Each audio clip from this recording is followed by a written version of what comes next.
లేదా ఒక దైవజనుడైనా సరే పాపములోకి జారిపోకుండా ఎంత పరిశుద్ధంగా జీవించాలంటే అది దేవునికి ఎంతో మేలు. యవ్వనంలో దేవుని కాడి మోయట బలం వంటిది, బాణం వంటిది. అయితే మనం ఎలా జీవిస్తున్నామో, మన ప్రవర్తన ఎలా ఉంటుందో అన్య ప్రజలు మన వైపు చూస్తూ ఉంటారు, డేగ కన్ను వలె చూస్తూ ఉంటారు. ఎందుకంటే నీ కుటుంబంలో ఏదైనా ఒక సమస్య వచ్చిందంటే, లేదా నీకు ఏదైనా ఒక ఆపద వచ్చిందంటే, ఒక అనారోగ్యం వచ్చిందంటే, ఆ కుటుంబము చర్చికి వెళ్తారు, ఆ కుటుంబము ప్రార్థిస్తారు. కానీ ఈ పరిస్థితి ఎందుకు వచ్చింది, వాళ్ళ దేవుడు వాళ్ళని చూడలేదా, వాళ్ళు చేసే ప్రార్థన ఆలకించలేదా అని ప్రశ్న వేస్తారు మొదట. అయితే మనము వాళ్ళు వేసే ప్రశ్నకి వ్యతిరేకంగా ఉండాలి. వాళ్ళు అన్నారని బాధపడకూడదు, వాళ్ళు దూషించారని కృంగిపోకూడదు. దేవుడు అలా కృంగిపోలేదు, అలా అవమానించినా కానీ నలిగిపోలేదు. ఆయన చేసిన సువార్తన 3.5 సంవత్సరంలో చాలా గొప్ప సువార్తగా చేశాడు. అందుకే ఆయన సిలువేశారు. ఆయన రక్తాన్ని ఫలంగా పెట్టి మనల్ని కొన్నాడు. అయితే ఈ లోకంలో ఎవరు మనల్ని ఎలా విమర్శించినా సరే వాళ్ళకి ఎదురుగా నిలబడి జీవించాలి. అదే క్రైస్తవుడి లక్షణం. సమస్యలు వస్తుంటాయి, బాధలు వస్తుంటాయి, కానీ అటన్నిటిని ఎదుర్కొని నిలబడగలిగిన వాడే క్రైస్తవుడు. ఈ ఏరియా నేను ఒకప్పుడు చూశాను. ఎలా ఉంటుందంటే, వర్షం పడితే నీళ్లు, వర్షం పడితే బురద, ఎవరు రాలేరు. కానీ ఈ రోజున కొన్ని ఇల్లు ఏర్పడ్డాయి. వాళ్ళు ఇక్కడ మేము స్థిరపడాలి, ఇక్కడ మేము ఇల్లు ఏర్పరచుకోవాలనే ఒక కలతోటి నిలబడ్డారు. కనుక ఈ రోజున ఇది ఒక కాలనీగా ఏర్పడింది. అలాగే మన కుటుంబంలో ఏదైనా ఒక సమస్య వస్తే ఎదుర్కోవాలి. నా దేవుడు నీతిమంతుడు, యథార్థవంతుడు, నన్ను సిగ్గుపడనివాడు, ఎక్కడైతే నన్ను అవమానపరిచాడో అక్కడ నేను తలెత్తుకునేలా చేస్తాడనే గర్వంతో నువ్వు ఎదుర్కోవాలి. ఎలా ఎదుర్కోవాలంటే, నెహెమ్యా గ్రంథం 5వ అధ్యాయము 9వ వచనంలో ఒక మాట ఉంది. నెహెమ్యా గ్రంథం 5వ అధ్యాయం 9వ వచనం, మరియు నేను మీరు చేయనది మంచిది కాదు, మన శత్రువులైన అన్యుల నిందన బట్టి మన దేవునికి భయపడి మీరు ప్రవర్తించకూడదా? ఎవరు భయపడ్డారు ఇక్కడ? ఎవరు వీళ్ళని అవమానించారు? ఇక్కడ క్లుప్తంగా రాస్తుంది, ఇశ్రాయేలులను అవమానించారు, ఇశ్రాయేలులు భయపడ్డారు. ఎందుకంటే ఇప్పుడు ఒక స్కూల్ ఉందనుకుందాం, మన పిల్లలే ఆ స్కూల్కి వెళ్తున్నారు చదువుకోవడానికి. కొంతమంది గవర్నమెంట్ స్కూల్లో చదువుతున్నారు, కొంతమంది ప్రైవేట్ స్కూల్లో చదువుతున్నారు ఫీజులు ఖర్చు పెట్టి. వాళ్ళ వాళ్ళ స్తోమతను బట్టి, వాళ్ళ వాళ్ళ స్థాయిని బట్టి వాళ్ళు చదివించుకుంటా ఉన్నారు. కొందరు దూరంగా వెళ్ళి ఇంకా విజయవాడ, కాకినాడ లేదా గుంటూరు ఇలా కొన్ని పెద్ద హై స్కూల్లో, పెద్ద కాలేజీల్లో చదివిస్తున్నారు. ఇక్కడ వీడు గవర్నమెంట్ స్కూల్లో చదివిన వాడు పాస్ అయినా ఫెయిల్ అయినా ఎవరు పట్టించుకోరు. ఎందుకంటే వీడు ఇక్కడ మన కళ్ళ ముందు తిరుగుతూనే చదువుకుంటున్నాడు కనుక. దూర ప్రాంతంలో చదివిన వాడు నువ్వు షూ కొనిచ్చి, మంచి బట్టలు, ఇస్త్రీ బట్టలు వేసి, ఒక టై వేసి, చాలా హుందాగా లగ్జరీగా పంపించావు డబ్బులు ఖర్చు పెట్టి. కానీ అతను ఫెయిల్ అయ్యి ఇంటికి తిరిగి వస్తే ఎలా ఉంటారు జనం? చూసారా, ఇక్కడ ఇంతమంది చదువుకుంటుంటే వీడికి అబ్బని చదువు అంత దూరాన్ని వెళ్ళి చదివించారు వాళ్ళు. ఎంత అహంకారమో, డబ్బు ఉందని బలుపు, లేదా బంధుత్వం ఉందని అహంకారం అని అనుకోవచ్చు. కానీ అక్కడ వాడు ఏ పరిస్థితుల వల్ల ఫెయిల్ అయ్యాడో తెలియదు మనకి. చదవకపోవచ్చు, లేదా చదివింది వాడికి జ్ఞాపకం లేకపోవచ్చు. ఇప్పుడు మనం వాక్యం విన్నాం, ఇంటికి వెళ్ళిపోయాం, టీవీ పెట్టుకొని చూస్తాం, ఈ వాక్యం మర్చిపోతాం. మళ్ళా ఆదివారం వచ్చి పాస్టర్ గారు పోయిన వారం నేనేం వాక్యం చెప్పానంటే, కొంతమంది అటు ఇటు దిక్కులు చూసుకుంటారు, లేదా కొంతమంది జ్ఞాపకం ఉంటే చెప్పగలుగుతారు. అలా దేవుని పట్ల భయభక్తులు కలిగి జీవించాలి. అదే డేగ కన్ను అంటే నువ్వు తిరిగే ప్రవర్తన, నువ్వు చేసే పని, నీ నడవడిక, నీ కుటుంబంలో నీ పిల్లలైనా సరే, నీ భర్త అయినా సరే, అన్ని ప్రజలు మమ్మల్ని గమనిస్తూ ఉంటారు. ఎందుకంటే ఆదివారం వస్తే నీట్గా తలస్నానం చేసి తెల్ల బట్టలు వేసుకొని చర్చికి వెళ్తాం, చాలా పద్ధతిగా మర్యాదగా. బయటికి అడుగు పెట్టగానే ఏదో ఒక గొడవ సమస్య వచ్చిందనుకోండి, ఇక మన నోరు మన ఆధీనంలో ఉండదు. అవునా? ఇది సమాజంలో జరుగుతున్నది. అందుకే అన్ని ప్రజలు మన వైపు వేలు పెట్టి ఈ రోజు నాటికి చూపిస్తున్నారు. పెద్ద పెద్ద మందిరాలు ఉన్నాయి, టీవీలో షోలు ఇస్తున్నారు. కానీ యవనస్తులు అక్కడ ఏం చేస్తున్నారు? కాలేజీల దగ్గర ఎలా విచ్చలవిడిగా మాట్లాడుకుంటారో, సినిమా హాల్ దగ్గర ఎలా విచ్చలవిడిగా మాట్లాడుకుంటారో, ఆ మందిరాల దగ్గర కూడా అదే విధంగా ప్రవర్తిస్తూ ఉంటారు. నేను చూస్తూ ఉన్నా, తిరుగుతున్నా ఉంటా కాబట్టి నేను ప్రతి ఒక్కటి గమనిస్తూ ఉంటా. ఆ అవకాశము మనము అన్యులకు ఇవ్వకూడదు. నీవు నీతి గల విశ్వాసివి అయితే, దేవుని బల్లలో చేయి వేసే విశ్వాసివి అయితే, నీవు ఒక విశ్వాసరాలు అని వాళ్ళు గ్రహిస్తే నీ వైపు చూడటానికి, నీ పేరు ఎత్తడానికి కూడా భయపడతారు. అంతే. కానీ మన ప్రవర్తన చెప్తాం కదా, వెచ్చగా ఉండు, చల్లగా ఉండు, నులివెచ్చలుగా ఉండకు అంటారు. మన జీవితము, మన ప్రవర్తన నులివెచ్చలుగా ఉంది అంటే మనం వాళ్ళకి అలసైపోతాం. 3000 సంవత్సరాల క్రితం ఒక రాజు ఒక తప్పు చేశాడు. ఆ రాజు ఎవరో మీకు తెలుసా? 3000 సంవత్సరాల క్రితం ఒక రాజు తప్పు చేశాడు. దావీదు. కరెక్ట్. దావీదిని గొర్రెలు కాసుకునేవాడిని సింహాసనం మీద కూర్చోబెట్టాడు యేసుప్రభు వారు. అయినా రాజుని మర్చిపోయి తన సైనికుడు యుద్ధానికి పంపించి సైనికుడు భార్యతో తప్పు చేశాడు, బెత్షెబాతో. తెలుసు కదా? అది ఈ రోజు నాటికి మనము చెప్పుకుంటాం. అన్యులు విమర్శిస్తారు అలాంటివే, కానీ అవి మనకి నీతి పాఠాలు. ఒక మాటలో చెప్పాలంటే గుణపాఠాలు నేర్చుకోమని. దశాబ్దాలు ఆ మాట అంటానే ఉంటారు. ఆ మాట నాతాన్ అనే ప్రవక్త ఎలా అన్నాడో 2వ సమూయేలు గ్రంథము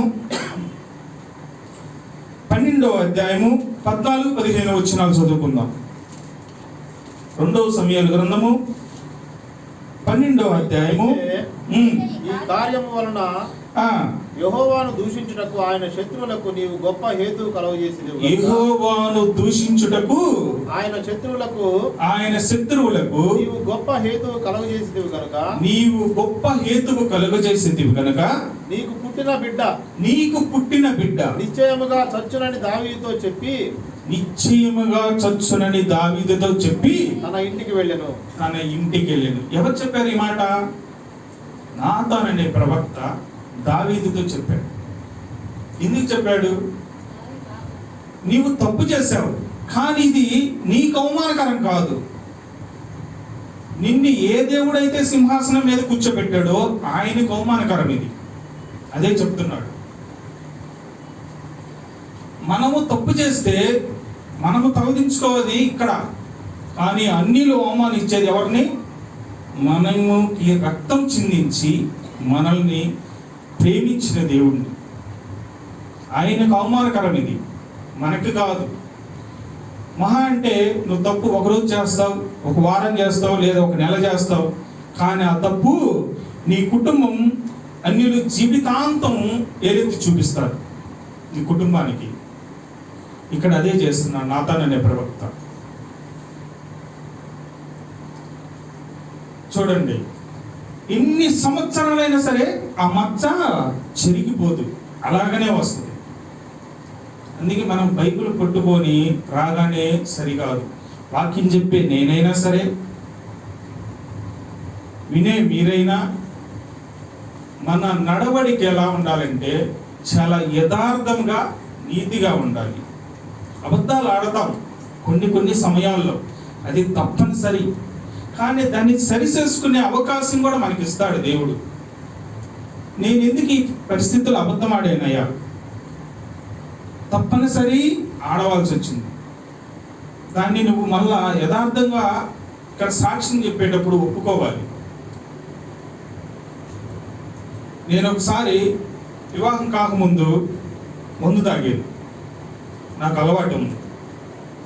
అయితే మా మామయ్య పాస్టర్ గారు నన్ను మందిరానికి రమ్మని ఎంతో బ్రతిమలాడాడు, నేను వెళ్ళలేదు.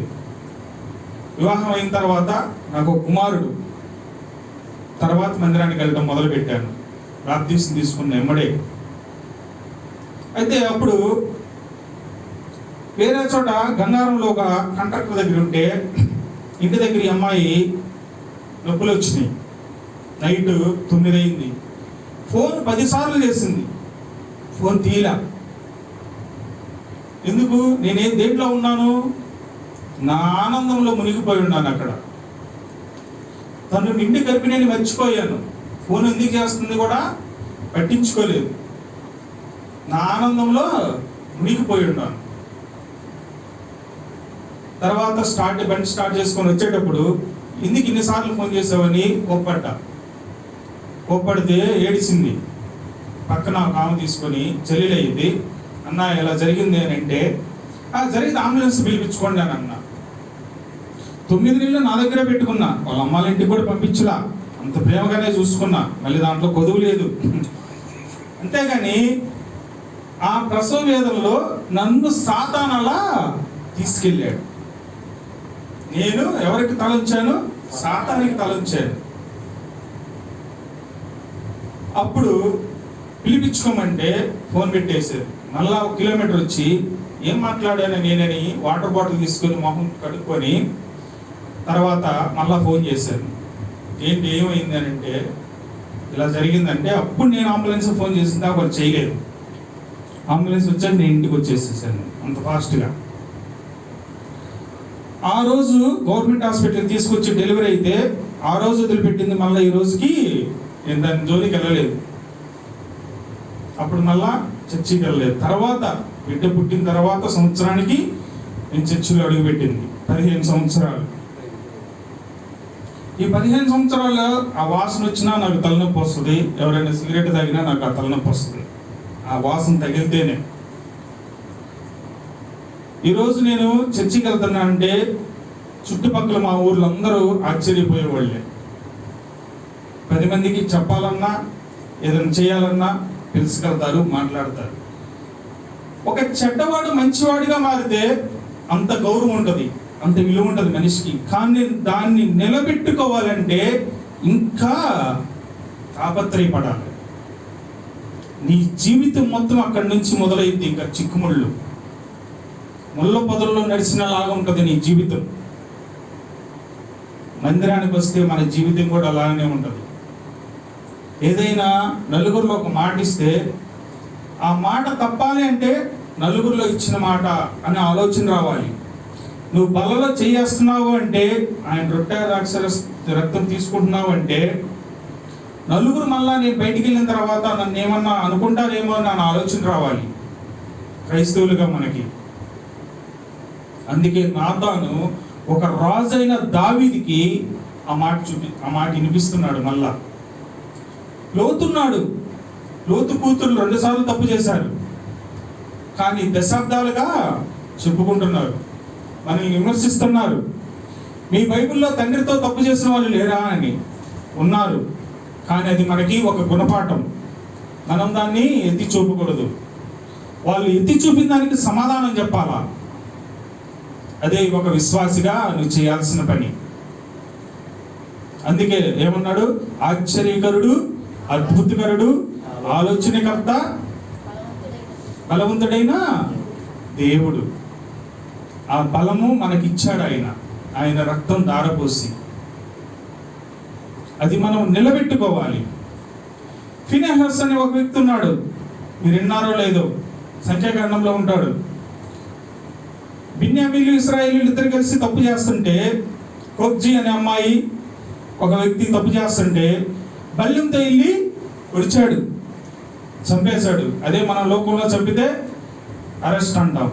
కానీ దేవుడు ఏమన్నా తెలుసా, నేను చేయాల్సిన కార్యం నువ్వు చేసావు కనుక నీ జీవితం మొత్తం యాజకుడిగా ఉండమన్నాడు. అలా యథార్థంగా జీవించే వాళ్ళకి కొన్ని ఎదురు దెబ్బలు తగులుతాయి క్రైస్తవులుగా. నీతిగా జీవించే వాళ్ళకి చాలా ఎదురు దెబ్బలు తగులుతాయి, అపనిందలు వస్తాయి. అవన్నీ తట్టుకొని నిలబడిగిన వాడే క్రైస్తవుడు. దేవుడు అలా నిలబడిగినాడు కనుకే ఈ రోజున మనం ఆయన్ని ఆరాధిస్తున్నాం. ఎంతమంది అవమానించుంటారు ఆయన్ని, ఎంతమంది రాళ్ళతో కొట్టుంటారు. అయినా ఏమన్నాడు, నా కోసం కాదు, మీకోసం, మీ బిడ్డల కోసం ఏడవమన్నాడు. నువ్వు ఈ రోజున ఎంత సంపాదించినా వ్యర్థమే. నువ్వు దశంభాగం తీస్తావో లేదో నాకు తెలియదు, కానీ నువ్వు దేవుడి కార్యాలు పరిచర్య చేస్తావో లేదో నాకు తెలియదు, కానీ నీకు కోట్లున్నా, నీకెంత బంధుత్వం ఉన్నా, ఎంత రక్త సంబంధికులున్నా అవసరాన్ని మించి తప్ప రారు. నీ దగ్గరికి రావాలంటే వాళ్ళకి ఏదో ఒక అవసరం అయితేనే వస్తారు. అదే యేసుప్రభువు వారు, నీతో ఏం అవసరం లేదు, ఆయన దగ్గరికి వచ్చి మోకరించి కన్నీటి బొట్టుకు రాలిస్తే చాలు, అయ్యో నా బిడ్డ ఏడుస్తుంది అని కనికరిస్తాడు. అయ్యో నా బిడ్డ బాధపడుతుంది అని నీతో మాట్లాడతాడు, వాక్యం ద్వారా మాట్లాడతాడు, లేదా స్వప్నం ద్వారా మాట్లాడతాడు, అంటే కళ ద్వారా మాట్లాడతాడు. వీళ్ళు ఎంతమంది బాప్తిస్మం తీసుకున్నారు? అందరు తీసుకున్నారు. ఒక్కసారైనా మీతో దేవుడు మాట్లాడిన సందర్భం ఉందా? ఏదైనా ఒక కళ కానీ లేదా వాక్యం ద్వారా కానీ ఒక్కసారైనా గ్రహించుండరు. మాట్లాడి ఉంటాడు కానీ మీరు గ్రహించుండరు అవి. ఎందుకంటే పొద్దుగూకులు మనము కష్టపడి పని చేసుకొని గాఢ నిద్రలోకి వెళ్ళిపోతాం. ఏదో 10 నిమిషాలు ఒక అరగంట ప్రార్థన చేసుకుంటాం, తర్వాత ఇక నిద్రలోకి జారుకుంటాం. కాబట్టి గ్రహించుంటాం అది. కానీ ఆ గ్రహించినప్పుడు మీకు కలిగే ఆనందం, ఆ రోమాలు నిక్కబరుచుకునేది చాలా ఆశ్చర్యంగా ఉంటుంది. సాక్ష్యం చెప్పడానికి కాదు, జీవితంలో అది చాలా గొప్ప కార్యం. అది ఆ అనుభవం నేను 2 సార్లు అనుభవించాను. 2 సార్లు విన్నాను, 2 సార్లు నాతో మాట్లాడింది విన్నాను. వేకువజామున ప్రార్థన చేసుకోమనేది అందుకే, గొప్ప కార్యాలు జరుగుతాయని. వేకువజాము ప్రార్థనలో మొదటి జాము ప్రార్థన అంటారు, విన్నారో లేదో మరి. సరే, సామెతల గ్రంథం ఇంకొక మాట చదివి నేను సామెతల గ్రంథం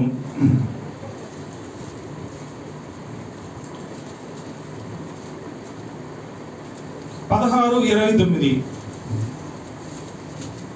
సామెతల గ్రంథం 16:29. బలాత్కారి తన పొరుగు వారిని లాలన చేయును, కాని మార్గములో వారిని నడిపించును. బలాత్కారి తన పొరుగు వారి మార్గమును హేళన చేయును, కాని మార్గములో వారిని నడిపించును. కాని మార్గంలో వారిని. నిన్ను బలవంతంగా ఎవరన్నా రమ్మని పిలిచారా? చర్చికి పిలవలేదు. నీకేదో రావాలనిపించి వచ్చావా? రాలేదు. నీ జీవితంలో ఏదో ఒక మేలు జరిగితేనే వచ్చావు, అవునా? నీ జీవితంలో నీకేదో మేలు చేశాడు, ఏదో రోగం నుంచి కానీ, లేదా నీ బిడ్డల ప్రవర్తన ఏదన్నా మేలు కానీ, లేదా నీ గృహ విషయంలో కానీ, లేదా ధన విషయంలో కానీ నీకేదో ఒక మేలు చేశాడు కనుకనే నువ్వు ఇక్కడికి వచ్చి కూర్చున్నావు. కానీ ఆ మేలు చేసిన తర్వాత నువ్వు ఆయన్ని మర్చిపోయావు. ఎందుకంటే ఏదో ఒకలాగా వాళ్ళు పెద్దోళ్ళు అవుతున్నారు, అన్యులు. మనం అవ్వలేకపోతున్నాం. ఎందుకని? నీలో ఒక చిన్న ఆశ, ఏంటది? నేను నిత్యం ప్రార్థన చేసుకుంటున్నాను, ప్రతి ఆదివారం సెలవు పెట్టుకున్న మందిరానికి వెళ్తున్నాను, కానీ నేను ఎందుకు ఇలా ఉంటున్నాను, వాళ్ళు ఎందుకు అలా ఉన్నారు అనే ఒక ఆలోచన. అది సాతాను ఆలోచన. వాళ్ళతో నిన్ను పోల్చుకోమాక. నీకు రావాల్సినవి ఆయన ఎప్పుడు ఇవ్వాలో తప్పక నెరవేరుస్తాడు. కాకపోతే కొంత ఆలస్యం అయింది. ఆయన ఏ సమయం ఇవ్వాలో అదే సమయంలో ఆయన ఇస్తాడు, ఇవ్వకుండా ఉండడు. ఎప్పటికైనా నీ ప్రార్థన ఆయన విని, నీ కష్టాలు ఎందుకు ఇలా నేను బాధపడుతున్నాను, నా కూతురికి వివాహం కాలేదని నేను బాధపడవచ్చు, లేదా నాకు గృహం లేదని బాధపడవచ్చు, లేదా ఇంకా ఏదన్నా నా పిల్లలు ఇలా విచ్చలవిడిగా తిరుగుతున్నారే అని నువ్వు బాధపడవచ్చు. కానీ నీ కన్నీటి ప్రార్థన ఆయన ఎప్పుడూ మరువడు. ఎందుకంటే ఆయన రక్తము బలంగా పెట్టి నిన్ను ఆయన కొన్నాడు. ఎందుకు విడిచిపెడతాడు ఆయన నిన్ను? ఎప్పటికీ విడిచిపెట్టాడు. నీ తల్లి అయినా నిన్ను విడిచినేమో కానీ ఆయన నిన్ను విడువడు. ఎందుకంటే నీ తల్లి గర్భంలోని నీవు రూపింపక మునిపే ఆయన నిన్ను ఎరిగి ఉన్నాడు కనుక. అలాంటి ఆయన మనల్ని వదిలిపెడతాడా? వదిలిపెట్టాడు. కనుకనే మనము ఎలా ఉండాలి? లోకులు కళ్ళు ఎలా ఉంటాయి? డేగ కళ్ళు వలె ఉంటాయి. ఇప్పుడు నిన్ను గమనిస్తూ ఉంటాయి. నీ ప్రవర్తన, నీ క్రియలు, నీ కుటుంబం మీద ఉండే వాళ్ళ కళ్ళు. దావీదు మీద ఎలా అయితే ఉందో అలా నీ మీద ఉంటుంది వాళ్ళ కన్ను. వీళ్ళు ఎలా ఉన్నారు, ఏం చేస్తున్నారు? ఎందుకంటే నువ్వు ఎప్పుడైనా ఇంత తప్పు చేస్తే, ఆవగింజంత తప్పు చేసిన వాళ్ళకి ఎలా కనబడిద్ది? పెద్దదిగా కనబడిద్ది. నిన్ను నిందించాలని, అల్లరిపాలు చేయాలని ఎదురు చూస్తుంటారు. వాళ్ళకి మనము దొరకకూడదు. దేవుని పట్ల భయభక్తులు కలిగి జీవించే వాళ్ళు ఎప్పటికీ పాపం వైపు కన్నెత్తి కూడా చూడరు. మనం నేర్చుకోవాల్సినదే. నీవు చేసిన పాపం నీ వ్యక్తిత్వం ఉండొచ్చాము కానీ దేవునికి అవమానకరంగా ఉండకూడదని చెప్తున్నాడు. అందుకే ఫినెహాస్ ఏం చేశాడు? వాళ్ళిద్దరిని బల్యంతో పొడిస్తే దేవుడు ఏమన్నాడు? నేను చేయాలనుకున్న పని నీవు చేసావు కనుక నువ్వు యాజకుడిగా ఉండమన్నాడు. ఇశ్రాయేలుల మీద ఆ పాపము తీసివేశాడు. దావీదు తప్పు చేస్తే ఏం చెప్పాడు? నాతాను ద్వారా చెప్పించాడు, నీవు చేసిన తప్పుకి పశ్చాత్తాపంగా నీ బిడ్డ చనిపోవునని చెప్పించాడు. ఇక్కడ ఇశ్రాయేలు భయపడతంటే నెహెమ్యా ద్వారా చెప్పించాడు. ఒక్కొక్కరికి ఒక్కొక్క విధంగా ఉంటుంది. వాళ్ళకి ఒక్కొక్క ప్రవక్త ద్వారా బోధించాడు నీతిని, మనకి వాక్యం ద్వారా నీతిని తెలియజేస్తున్నాడు. వాక్యం మన హృదయానికి రెండంచుల ఖడ్గం కనుక హృదయానికి హత్తుకొని జీవించాలి. ఈ వాక్యాన్ని విన్నామా, వదిలేసామా. సీరియల్ ఏం జరిగిందో కరెక్ట్గా చెప్తారు, నెల తర్వాత ఏం చెప్తారు. నిజమా కదా? అబద్ధమా? సీరియల్లో ఏం జరిగిందమ్మా అంటే ఒక నెల తర్వాత ఏం చెప్తారు, తర్వాత వాక్యం చెప్పమంటే ఒక నెల తర్వాత కూడా చెప్పరు. ఎందుకంటే దాని మీద ఉన్న ఆనందం, దృష్టి దీని మీద ఉండదు కనుక. ఇవి కఠినంగా ఉంటాయి, అవి తేలిగ్గా ఉంటాయి. సాతాను క్రియలు ఎలా ఉంటాయి? చాలా సులువుగా ఉంటాయి. దేవుడి కార్యాలు ఎలా ఉంటాయి? కష్టంగా ఉంటాయి. అంటే ముళ్ళ పొదల బాటలా ఉంటాయి దేవుడి కార్యాలు. కానీ సాతాను ఎలా ఉంటాయి? తార్ రోడ్లా ఉంటాయి, సర్రని వెళ్ళిపోవచ్చు. నాకు ఇక్కడికి పిలిపించినందుకు దైవజనుడు ఇశ్రాయేల్ గారికి వందనాలు. ఆయన రాలేదు, మరి ఎందుకు రాలేదు నాకు చెప్పలేదు. ఓకే, నాకు ఈ సమయం ఇచ్చినందుకు మీకు, దైవజనుడికి, ఈ ప్రార్థన మందిరానికి వందనాలు. చిన్న ప్రార్థన చేసుకుందాం. పరిశుద్ధుడు, కృపగల మా దేవ, నీకే స్తుతి స్తోత్రం చెల్లించుకుంటున్నాం మా తండ్రి. ఇదిగో ప్రభా, ఈ పునరుద్ధాన దినమును ఇక్కడికి నడిపించినందుకు నీకు స్తోత్రాలు తండ్రి. ఇదిగో తండ్రి, చెప్పిన ఈ వాక్యాన్ని బట్టి ప్రభా నీకే స్తుతులు స్తోత్రం చెల్లించుకుంటున్నాం ప్రభా. ఇదిగో తండ్రి, ఇక్కడ కూడి వచ్చిన ప్రతి ఒక్కరిని దీవించండి, ఆశీర్వదించండి. వాళ్ళ కుటుంబాలను జ్ఞాపకం చేసుకోండి ప్రభా. కుటుంబంలో ప్రభా ఉన్న ప్రతి ఒక్క సమస్యని తీసివేయండి ప్రభా. అది వివాహం కానీ ప్రభా, రోగం కానీ తండ్రి, ఏదైనా ధన బలం కానీ ఏదైనా కానీ ప్రభా స్వస్థపరచండి ప్రభా. వాళ్ళు చెప్పే సాక్ష్యం ప్రభా యథార్థంగా ఉండేలా వాళ్ళకి జ్ఞాపకం చేసుకోండి. కూడి వచ్చిన ప్రతి కుటుంబాన్ని దీవించి ఆశీర్వదించండి. ఇంకా ప్రభా రావాల్సిన బిడ్డల్ని త్వరగా నడిపింపు దయచేయమని అడుగుచూ ప్రార్థిస్తున్నాను. ఇదిగో తండ్రి నాయన, చెప్పిన ఈ కొద్ది మాటలను బట్టి ఈ పరలోక రాజ్యం పాదాలు చేర్చుకోమని నజరేయుడైన మా యేసుక్రీస్తు నామమున ప్రార్థించి ఆయన అడిగి పెట్టుకుంటున్నాం మా పరమ తండ్రి. ఆమేన్.